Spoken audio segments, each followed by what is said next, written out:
something's wrong, they blame it on him. If something's right, it was someone else's idea. So he stole my line already. So anyway, Dr. Dover, thank you for coming. It was an honor having you come today. Thank you.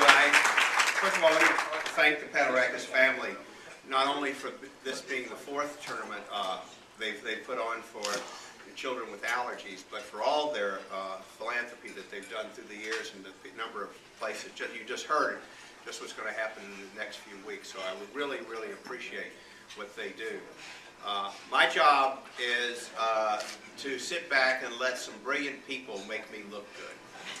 And in pediatrics at Hopkins, we've got about 167 faculty. And really, the person who has really made some of the greatest impact as far as the health of children has been Bob Wood. Now, I can't say too many nice things about him because he's going to come and ask me for more space and money.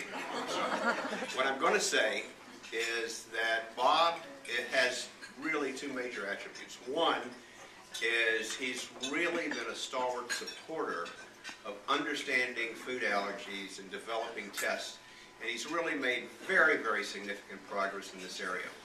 And really, if we do anything at Hopkins, we don't want to practice medicine 5 years from now the way we are now. We want to be better at it, and Bob is a perfect example of how we do get better at it. The second thing you should know about Bob is he has this uncanny idea that he can bring in bright, smart people and make them look better than he is.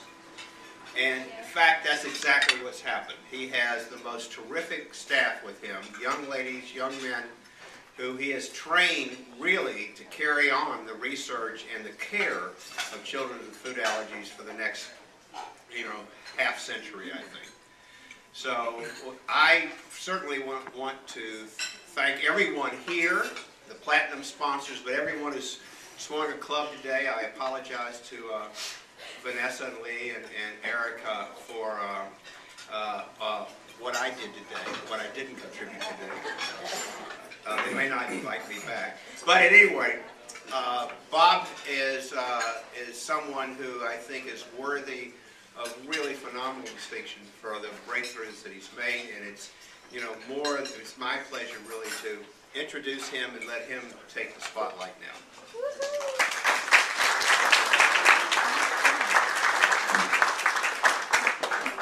Thanks, George.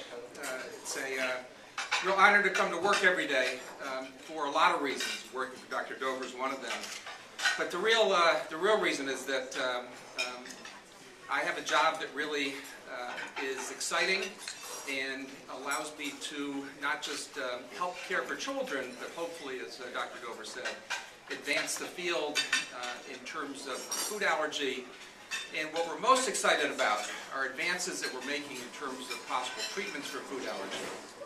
Now, not all of you in this room have a direct connection with food allergy, which is one of the things that makes it so amazing as you're here without a direct connection, and I appreciate that so much. But those of you who have a direct connection know how significant this disease is, and a lot of people would say it's no big deal, you just need to avoid the food, but it turns out that it's a really big deal. And that avoiding a common food, if you had a milk allergy, and you're going to hear a little bit about how that buffet line would look to someone with a milk allergy from our next speaker, this is something that would limit your ability on a day-to-day basis and put you at risk for a dangerous, life-threatening, or even fatal reaction. So this is a condition that has incredible ramifications in terms of not just the risk of a reaction, but day-to-day quality of life. For time eternity, we've had one thing to do for food allergy, and that's avoid what you're allergic to. Then the backup plan is carry medications. You can inject yourself with epinephrine if you have a reaction so that you don't die. But we've been thinking now for 15 or 20 years about ways that we might change that paradigm, or the things that can be done that might allow us to treat food allergy and possibly even use the word cure at some point. And we began in 2007 the world's first study of what we call immunotherapy for milk allergy, which is a way to build your body's tolerance to a food by gradual exposure.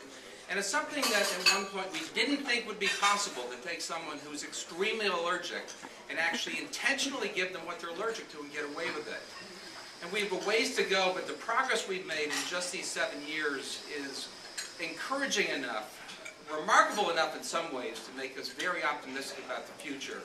Really thinking that we are on the way to developing an effective treatment for food allergy, potentially even curing a lot of the disease. And the number that Chuck gave you, 15 million children in the United States, is the accurate number.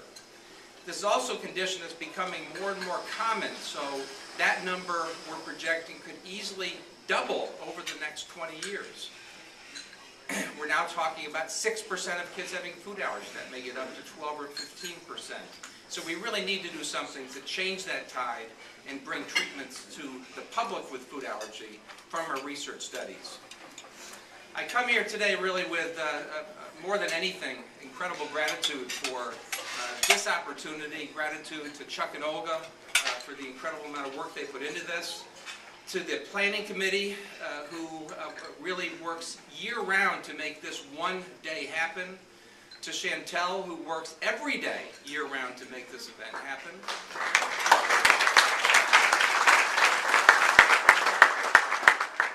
To the team at Hopkins from the development office who work every day to make all of these events happen.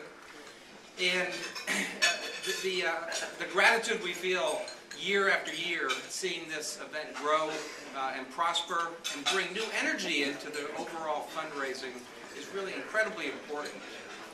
We get a lot of support for our research from the NIH and some other places, but it turns out that in this field, it's been a little hard to break through the NIH barrier, and having support like this has really made the research move dramatically more quickly than it would have otherwise. And in fact, that very first study I mentioned, starting in 2007, the world's first study to prove that we could actually treat severe food allergy, was supported entirely by philanthropy. So these events mean so much to us in terms of what we can get done every day, every week, every year, and every decade. Now, my real pleasure every day is seeing some of the kids who we're able to take care of in our clinic, but also who come through these studies with a successful outcome. And if Alex wants to start making her way up here, every year we ask one of our friends or patients to tell a little bit about their story with food allergy. And Alexander Hirschfeld has been my patient since she was a very little girl with very severe, life-threatening milk allergy, literally severe enough to throw her into the intensive care unit with reactions. And she came through one of our milk studies, and I said, we're hesitant to use the word cure, but she's about as close to cured of a severe food allergy as anyone could be. And her father, Les, has been one of our committee members, and I'd like to thank Les and now Alex for what they've done. And Alex is going to help tell you what it really has been like to come from a little girl with severe food allergy to a big girl who can enjoy life on a day-to-day basis.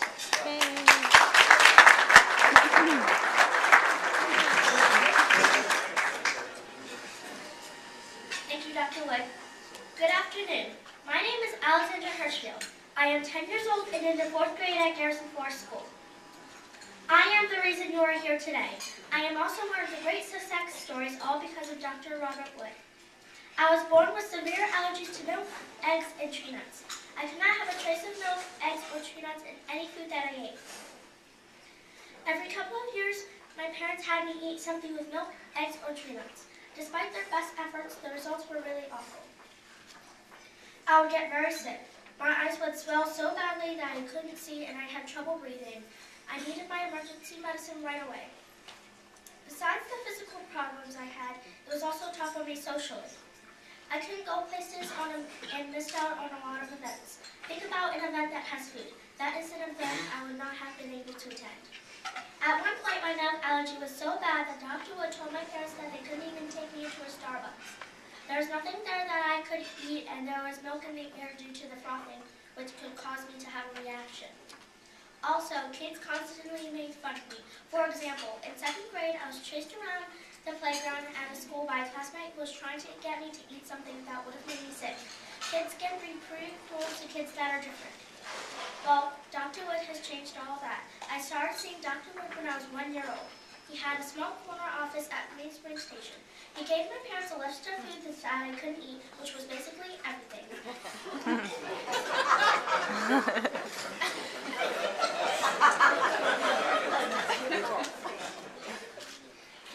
Dr. Wood moved up in the world and went to Johns Hopkins. Thank you, Dr. Dover, for hiring Dr. Wood.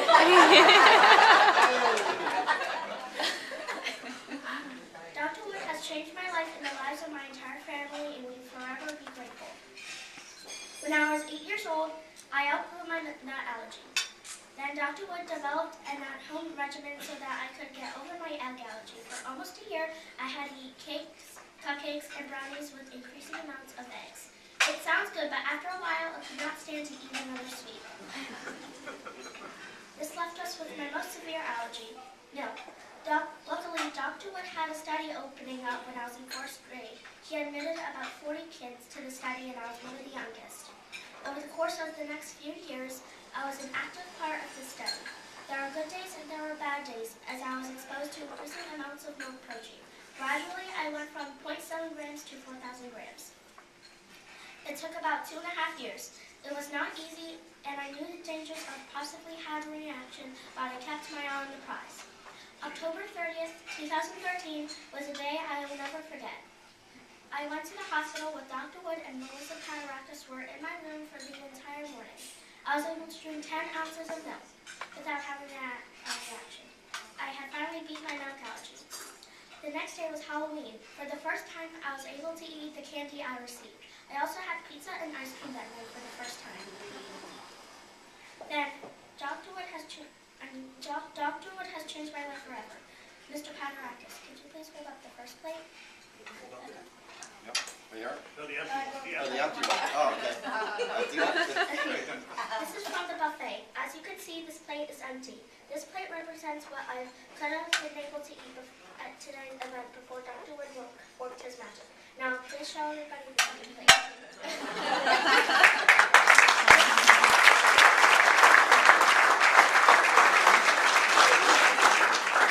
This is what I am able to eat today because of Dr. Wood.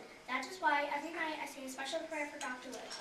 In conclusion, I want to thank each and every one of you for attending this golf tournament, and thank you for donating to Dr. Wood's research. Thank you for supporting children like me. Thank you.